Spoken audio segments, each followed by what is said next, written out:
Assalamualaikum warahmatullahi wabarakatuh. Kembali lagi berjumpa bersama kami di program Bincang Unimus. Tentunya bersama narasumber kita yang luar biasa pada hari ini. Beliau adalah Dekan di Fakultas Kesehatan Masyarakat Unimus. Di samping itu beliau juga menjabat sebagai Ketua Satgas COVID-19 di Unimus. Beliau adalah Dr. Sayono SKM MKes EPI. Assalamualaikum Pak Sayono. Waalaikumsalam warahmatullahi wabarakatuh.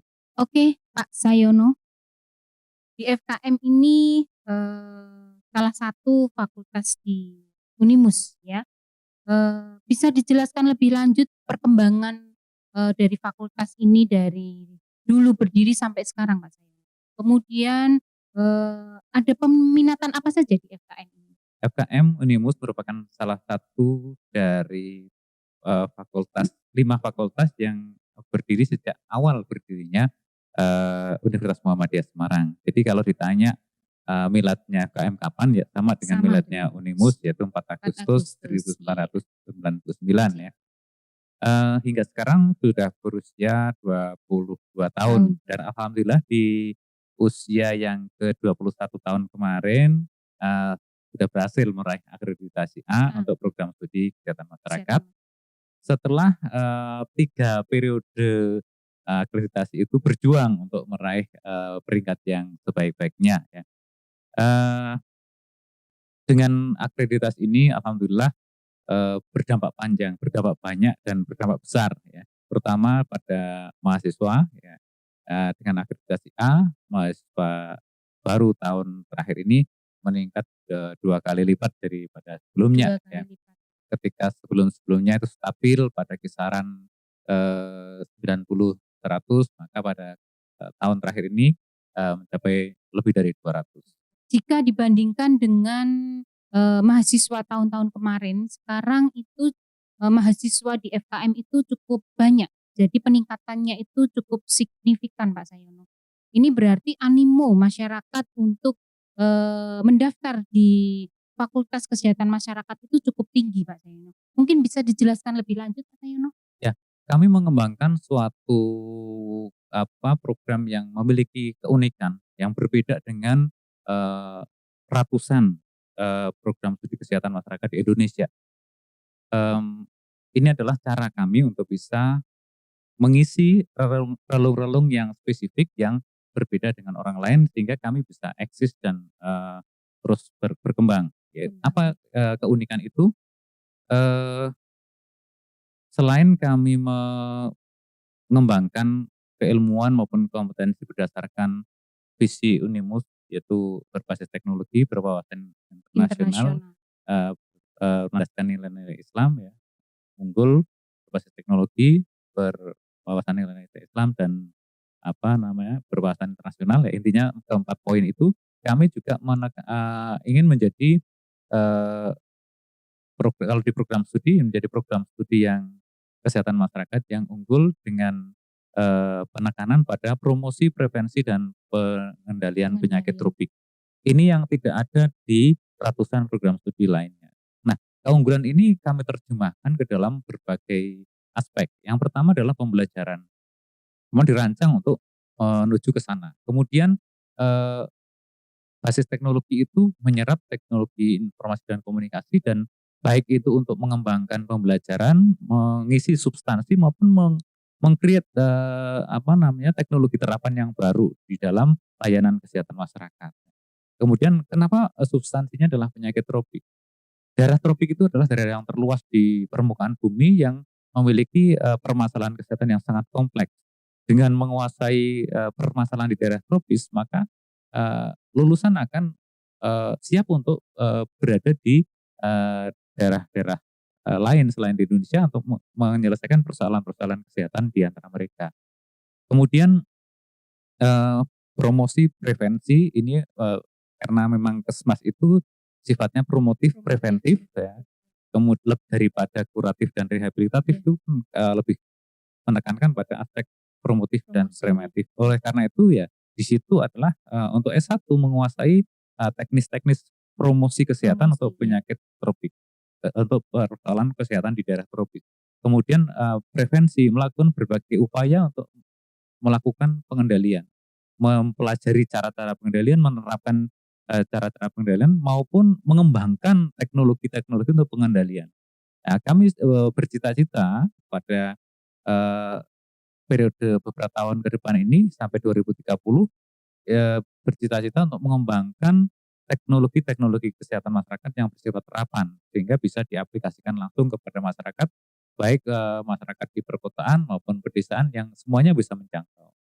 Dengan bertambahnya mahasiswa di Fakultas Kesehatan Masyarakat ini Pak Sayono, tentunya harus ini ya setara, jumlah dosennya itu rasio antara mahasiswa dan dosen itu harus sama gitu. Mungkin bisa dijelaskan atau ada penambahan lagi dosen baru di FKM Pak Sayono? Ya, tentu akan terus berkembang dan Berkembang. ditingkatkan ya. Dari sisi kuantitas juga menyesuaikan rasio yang ideal untuk program Rasio studi mahasiswa dan kesehatan dosen. masyarakat ya. Untuk tapi keunggulan kan rasionya juga harus disesuaikan Iya. ya.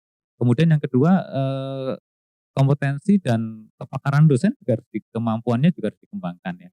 Dengan meningkatnya mahasiswa juga merupakan tantangan untuk bagaimana mengembangkan dosen akan lebih eh, kemampuannya lebih tinggi, kemudian menjawab cita-cita yang panjang, kompetensinya juga ditingkatkan, serta jenjang karirnya juga terus dipacu untuk terus berkembang. Tentunya untuk mewujudkan visi dan misi dari FKM, itu pasti ya setiap fakultas program studi di Universitas Muhammadiyah Semarang ini mempunyai daerah binaan tersendiri. Bisa diceritakan lebih lanjut Pak Sayono? Jadi saya ulangi lagi barangkali visi fakultas dan program studinya ya, terutama program studinya adalah menjadi program studi kesehatan masyarakat yang unggul dengan penekanan pada promosi, prevensi, dan penanggulangan penyakit tropik. Nah, untuk mewujudkan visi ini, kami memiliki lahan-lahan untuk berlatih yang sesuai untuk mengembangkan kompetensi mahasiswa. Ya. Di Semarang tentu di sekitar kampus ini, di Kecamatan Tembalang, menjadi area-area yang Yang menjadi paling dekat itu. binaan yang terdekat. Kemudian diawali dulu kita juga memiliki laboratorium lapangan kesehatan masyarakat di Mijen. Itu adalah Kecamatan Mijen dan sekitarnya khususnya kelurahan-kelurahan di sekitar Di Kelurahan Wonolopo ya Pak? ya Wonolopo, Mijen, kemudian sekitarnya Jatisari dan sebagainya. Itu merupakan area-area yang menjadi Lahan binaan ya. Namun demikian untuk menghindari kebosanan dan apa namanya ya suasana yang monoton, mencari suasana yang baru, kita agak berkembang ke daerah Demak ya, khususnya daerah pesisir. Pantura berarti ya. Demak ya, Daerah-daerah Pantura. tidak hanya Pantura saja ya, Demak di daerah pesisir yang Pantura, kemudian juga di Kabupaten Grobogan ini daerah yang agak tengah ya, di daerah-daerah yang apa namanya ya, daerah-daerah yang agak-agak dinilai masih agak terbelakang gitu ya, khususnya di masyarakat-masyarakat yang mungkin membutuhkan perhatian kesehatan yang lebih jauh karena aksesnya yang mungkin agak jauh ataupun persoalan-persoalan yang lebih kompleks. Iya. Pak Sayono, ini kita lari ke hal lain ya. Ini kan kita masih di masa pandemi walaupun ini sudah level 3. Bagaimana penerapan protokol kesehatan di Unimus? Terkait dengan COVID-19 ya, kita sekarang masih dalam suasana pandemi. Walaupun kalau di leveling atau di peringkat dengan PPKM kita mungkin sudah turun dari level 3 ke level 2 bahkan sudah pada level 1. Namun demikian pandemi ini ya belum dinyatakan selesai sehingga segala sesuatunya masih berlaku undang-undang wabah. Di mana undang-undang wabah itu mengharuskan semua pihak di seluruh wilayah Indonesia itu untuk mematuhi ketentuan pemerintah di dalam beraktivitas sehari-hari. Nah, termasuk di dalam dunia pendidikan kadang juga ada ketentuan-ketentuan pemerintah yang mengaturnya di situ. Nah, terutama yang bisa saya ringkas isinya adalah penerapan protokol kesehatan untuk setiap individu dengan intinya adalah mengenakan masker, menjaga jarak dan cuci tangan cuci tangan, dengan hand sanitizer atau sabun sabun, dalam rangka melindungi setiap individu supaya terhindar dari infeksi virus COVID ya. Kemudian yang kedua menyediakan berbagai fasilitas yang bisa diakses oleh semua sivitas akademika untuk satu, cuci tangan dengan baik, kemudian dua, mmm, mendapatkan layanan rapid antigen, kemudian informasi-informasi yang terkait dengan, perkembangan, COVID-19 dan juga termasuk, untuk pengebalan tubuh yaitu dengan vaksinasi. Di mana, Unimus secara, eee, beruntun kemarin di bulan-bulan Juli, Agustus itu melaksanakan vaksinasi ya, tidak hanya untuk warga Unimus tapi juga untuk masyarakat luas. Kemudian secara, kemudian secara sistemik, secara rutin dilaksanakan lebih lanjut oleh, RSGM. Ini dalam rangka memberikan, layanan, untuk, penanggulangan COVID-19. Di samping itu, eee, tim COVID juga memberikan layanan untuk rapid antigen bagi semua orang yang baru pertama kali masuk ke Unimus dan khususnya adalah yang dari luar. Ini dalam rangka memastikan bahwa yang masuk ke Unimus adalah orang-orang yang bebas, COVID. Semoga ya, semoga tidak ada lagi yang apa namanya, tertinggal untuk belum divaksin ya, terutama yang memang memenuhi syarat, kecuali yang apa, mungkin komorbid atau ada persoalan lain barangkali menunggu kapan, yang bersangkutan memenuhi syarat untuk dilakukan vaksinasi. Pak Sayono bisa diceritakan tentang peminatan apa saja yang ada di FKM? Di FKM Unimus dikembangkan, semua peminatan yang ada di keilmuan kesehatan masyarakat ya. Yang pertama adalah administrasi kebijakan kesehatan. Peminatan ini lebih ditekankan pada bagaimana mengelola, memanage ya, informasi dan program-program kesehatan ya, secara umum ya. Kemudian yang kedua adalah biostatistik dan kependudukan. Ini lebih banyak kepada, analisis situasi kesehatan terutama terkait dengan, perkembangan, demografi.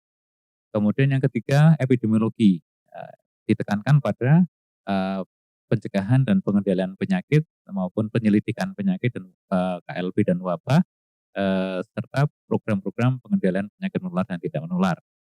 Kemudian di Sikesmas, di sini adalah, upaya-upaya, terstruktur dalam, eee, komunikasi, informasi, dan edukasi gizi pada masyarakat serta program-program, gizi.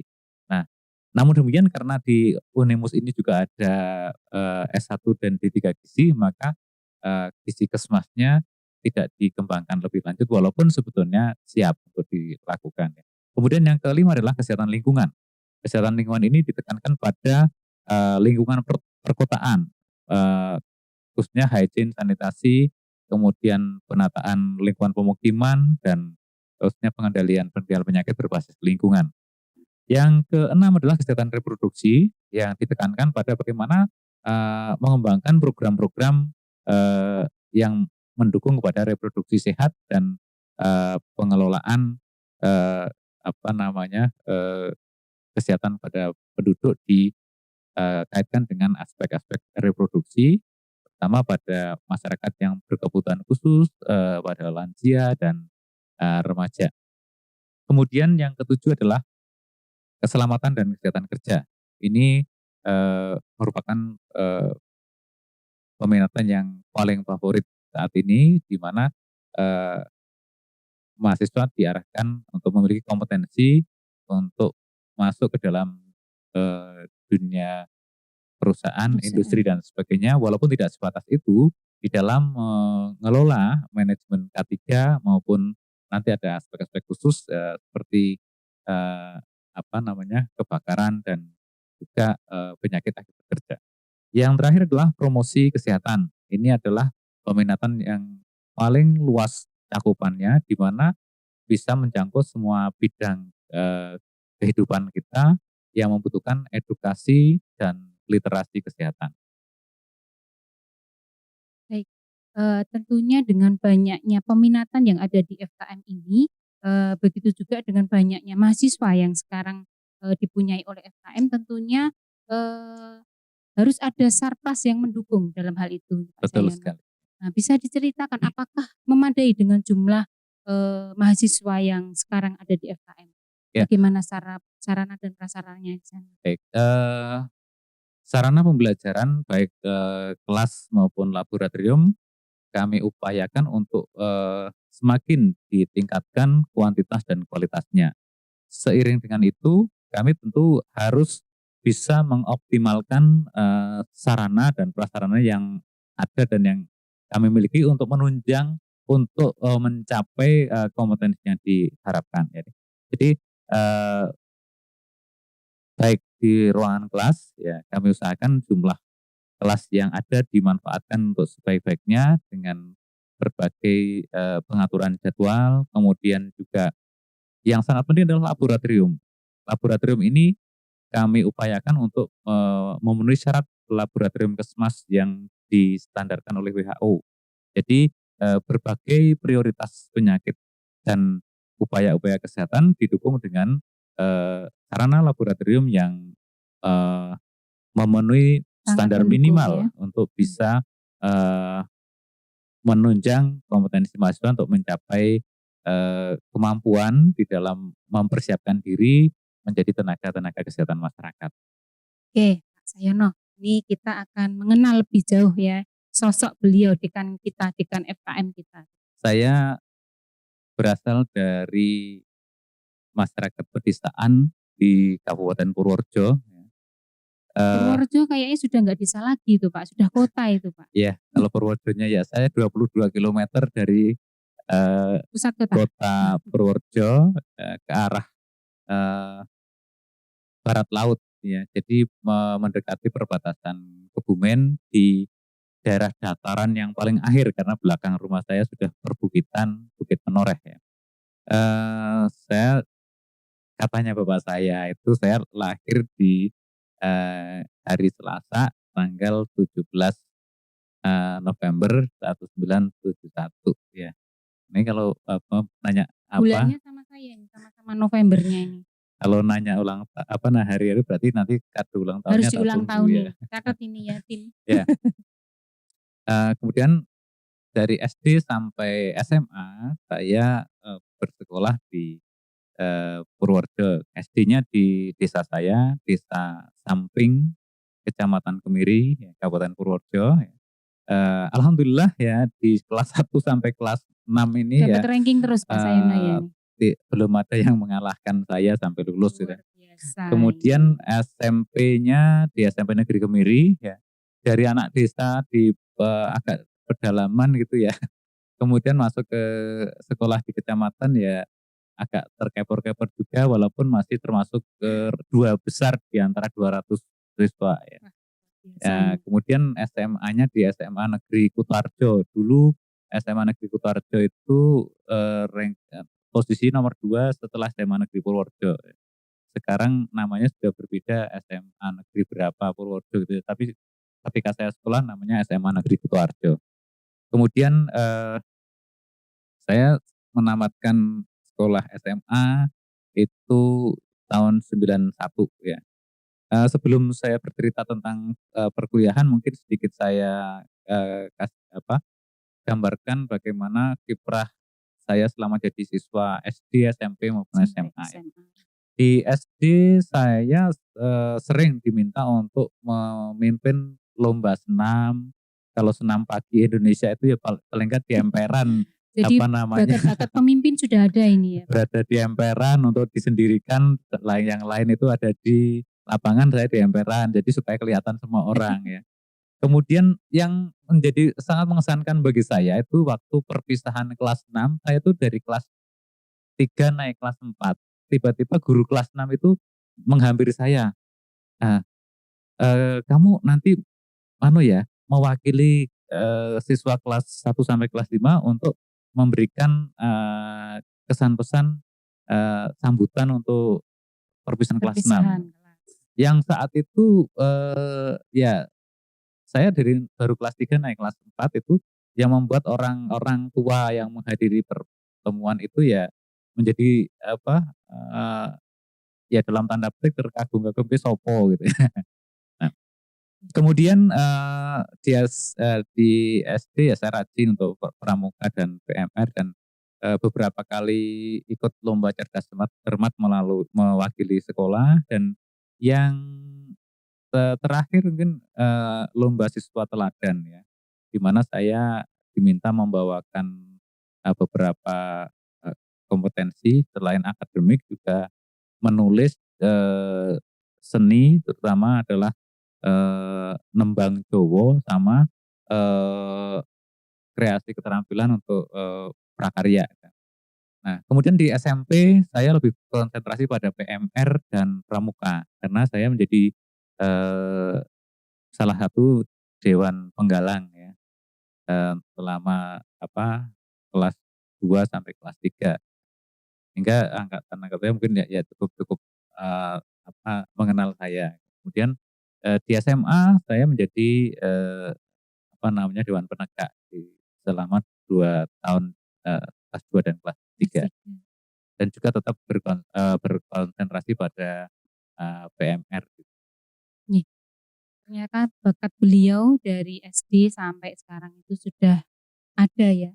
Makanya beliau sekarang menjadi seorang dekan Fakultas Kesehatan Masyarakat. Luar biasa ini. Kalau ada penonton di sini mungkin tepuk tangannya sudah 1000 tepuk tangan ini Pak Sayono. Baik Pak Sayono, sebelum menjadi dekan di FKM Pak Sayono, Bapak dulu pernah memegang jabatan apa di Unimus sampai sekarang menjadi, dekan di FKM? Tentunya selain menjadi dekan di FKM, tentunya Pak Sayono juga ini ya sebagai pengurus organisasi yang lain. Bisa Ya, diceritakan lebih lanjut Pak Sayono? eee, biasanya jabatan itu tidak dipegang-pegang ya, tapi Iya, diduduki. Tapi diduduki ya. kali ini harus pegang gitu ya. Biar tidak lepas Ya, Pak Sayono. saya, masuk ke Unimus tanggal 9 Oktober 2000, pertama hari masuk kerja itu tanggal 9 Oktober 2000, dan sehingga sampai sekarang ya saya udah lebih dari 22 tahun ya. Eee, Pertama menjadi ketua panitia PBL, karena waktu itu mahasiswa, Kesmas itu ada seratusan ya, sudah memasuki, semester kelima dan akan segera melaksanakan, PBL, sehingga kehadiran kami dosen-dosen muda langsung, dipasrai langsung dekan waktu itu Pak Dokter Sulkan, itu Konsultan. ya sekarang udah Prof. Sulkan ya. Itu, menunjuk saya, "Mas Seno ketuanya." Saya langsung, eee, Langsung ket penunjukan dulu ya Pak penunjukan ya? ya, penunjukan ketua karena saya yang tertua di situ, eee, untuk merancang bagaimana PBL di Unimus. Jadi bukan untuk melaksanakan kegiatan, tapi merancang bagaimana, harus apa dan sebagainya, Karena itu pendiri ya Pak ya? sama dengan menyusun, Menyusun. skenario, Iya. membuat pedoman bagaimana, PBL dan bagaimana penilaiannya dan sebagainya ya. Alhamdulillah dalam, kurang lebih 3 bulan untuk menyusun itu, terwujud sehingga semester depannya bisa dilakukan. Itu yang pertama. Kemudian, waktu itu ya, banyak hal-hal yang diserahkan untuk dikerjakan oleh dosen-dosen muda di saat itu, termasuk, promosi dan marketing ke berbagai daerah, merancang, bagaimana pola-pola atau Sistem-sistem sistem pembelajaran ya, marketing yang ada di marketing. situ ya. Itu sampai dengan tahun 2000, 8 kayaknya ya, untuk berkutat di situ dengan akhirnya meletakkan dasar-dasar, kalau kita akreditasi ada bagaimana, promosi mahasiswa itu kan aturan-aturan itu ditata oleh, tim marketing yang saya ikut di dalamnya. Kemudian, di FKM sendiri, waktu, meraih hibah kompetisi A1 untuk, manajemen, fakultas, saya ditunjuk sebagai ketuanya. Jadi saya menyusun proposal sampai melaksanakan, hibah selama 2 tahun senilai, 500 juta itu untuk, eee, produknya antara lain ya Siamus, yang cikal Nyambut cikal ya. bakal Siamus itu adalah, sistem informasi akademik ini yang dikembangkan melalui, program hibah kompetisi A1 FKM. Kemudian, tahun keduanya mengembangkan learning management system, itu LMS yang dipakai sekarang itu juga cikal bakalnya Cikal dari bakal sana dari ya, dari servernya, dari macam-macam, dari hibah tersebut. Kemudian yang, hibah-hibah berikutnya ada, hibah kompetisi 3 dan K1 saya juga ikut berperan baik di fakultas maupun di universitas. Termasuk yang terakhir tahun 2019 kemarin sebelum pandemi itu ada hibah PPPTS, saya juga ikut terlibat di dalamnya walaupun ketuanya bukan saya. Kemudian ya di Unimus sendiri saya mulai menjabat struktural itu di tahun 2008 menjadi sekretaris fakultas. Ya, sekretaris fakultas sampai 2012, kemudian 2012 sampai 2016 menjadi masih sekretaris fakultas juga. Kemudian 2016 sampai 2020 itu menjadi kaprodi. Karena dipisah antara walaupun tidak ada sekprodi, tidak ada wakil dekan, tapi memilahnya adalah dekan dan kaprodi. Saya terakhir menjabat kaprodi sampai dengan tanggal 7 Juni 2020. Karena tanggal 8 Juni saya dilantik sebagai dekan FKM. Iya. Tentunya menjabat sebagai seorang dekan tentunya mempunyai ini ya Pak, tantangan tersendiri. Bisa diceritakan Pak Sayon? Ya, sebagaimana amanah dari Pak Rektor pada saat pelantikan, jangan menjadi dekan yang biasa-biasa saja. Iya, betul. Nah, oleh karena itu ya menjadi tantangan bagi saya. Pertama, ada amanah untuk meraih akreditasi A dan alhamdulillah ya tahun itu, dan alhamdulillah dengan upaya yang luar biasa kami lakukan kerja sama tim yang kuat akhirnya bisa terwujud ya. Walaupun pada saat penyiapannya tentu ada keputusan-keputusan tegas yang harus saya ambil, di mana mempersiapkan akreditasi yang dalam kondisi pandemi itu kan tidak mudah, iya, sehingga saya harus mengambil risiko. Bahkan sampai pada 2 bulan terakhir itu, ketika mungkin banyak yang WFH, saya mewajibkan dosen itu datang jam 7 sampai jam 4 sore. Kemudian 2 minggu terakhir jam 7 pagi sampai jam 9 malam. Itu ini berat bagi teman-teman, tetapi ya setelah kita bisa mewujudkan itu menjadi sesuatu yang indah, dapat dikatakan indah pada waktunya. Betul. Menurut Pak Sayono, bagaimana mutu proses belajar mengajar dan mutu lulusan FKM sekarang ini Pak Sayono? Ya. Apakah mereka sudah banyak yang terserap tenaga kerjanya? Dalam hasil survei serapan lulusan itu rata-rata kurang dari 3 bulan ya. Jadi dalam hal ini serapannya dapat dikatakan sangat bagus, dan kami memiliki titik-titik keunggulan yang dimana orang lain tidak melakukannya. Sebagai contoh begini, saya tidak menyebut keunggulannya apa, tapi saya mendengar dari salah satu ketua organisasi profesi epidemiologi. Ya. Saya sebagai wakil ketua, beliaunya sebagai ketuanya, ketika dalam satu forum si Pak Ketua ini bilang begini, "Mas, aku suka banget dengan mahasiswamu." "Kenapa Pak?"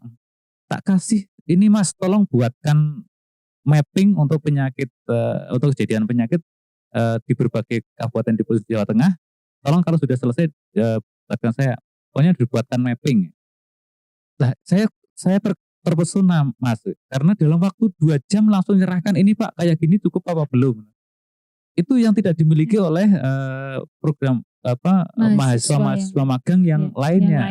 Itu menurut orang lain. Jadi itu dinyatakan 3 kali ketika rapat di suatu perguruan tinggi di tempat lain, begitu, padahal di depan forum saya agak malu juga.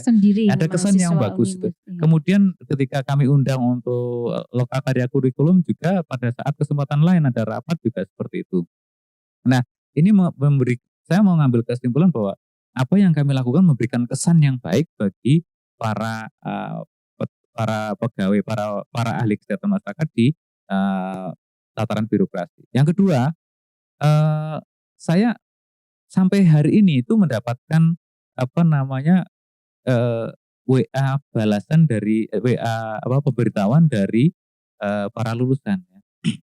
Antara lain seperti ini, ketika lulusan tahun 2000 sebagai contoh ini ya, lulusan tahun 2018 di bulan November itu sudah langsung terserap sekian banyak di kabupaten kota di Jawa Tengah, termasuk di Kabupaten Banyumas yang terbanyak gitu.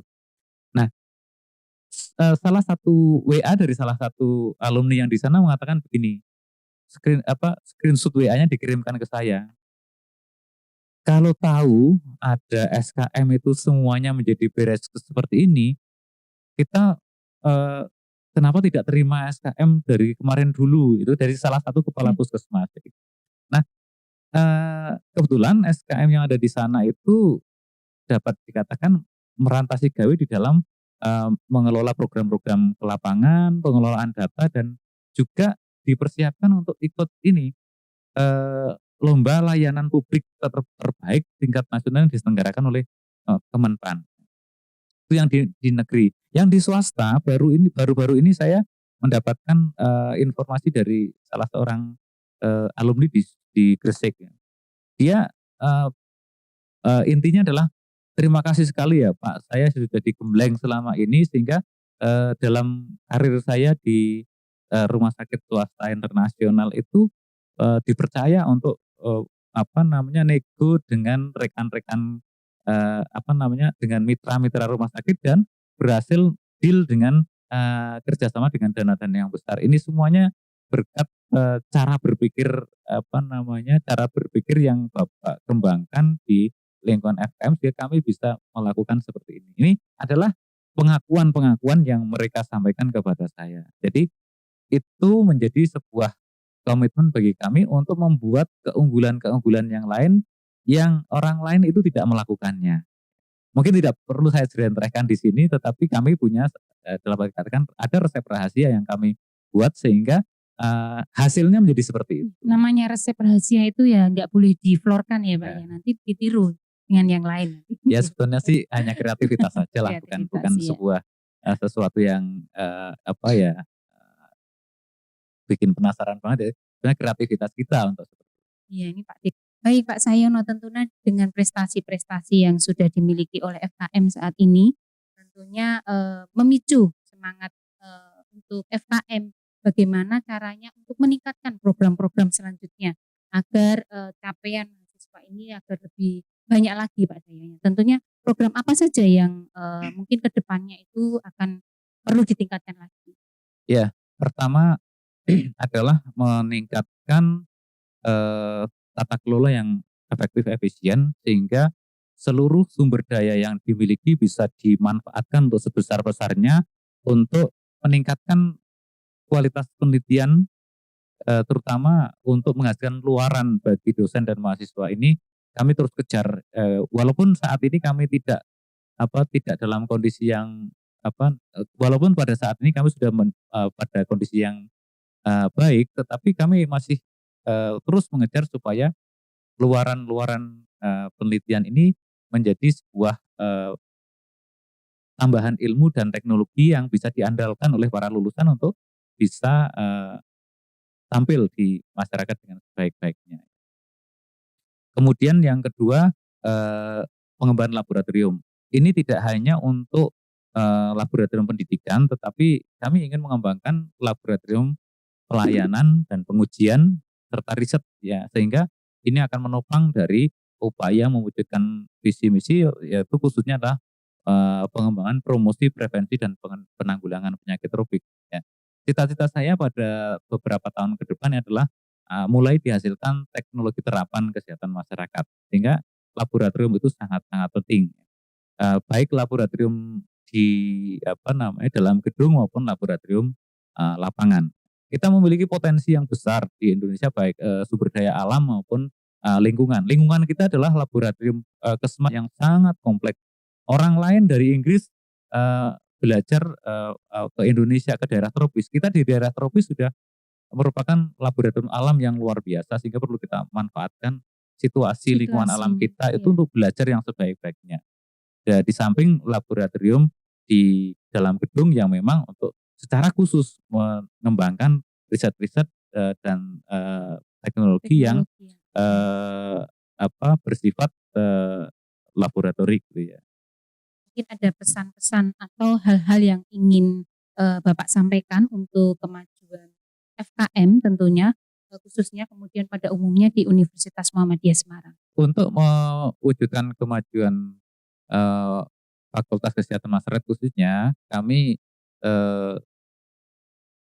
menggalang kekuatan, mensinergikan seluruh kekuatan di FKM yang ada untuk bisa secara efektif mengembangkan keilmuan, melakukan riset-riset, menyelenggarakan pembelajaran yang efektif efisien, kemudian menghasilkan karya-karya keilmuan maupun teknologi serta mengaplikasikannya kepada masyarakat dalam bentuk pengabdian dan sebagainya.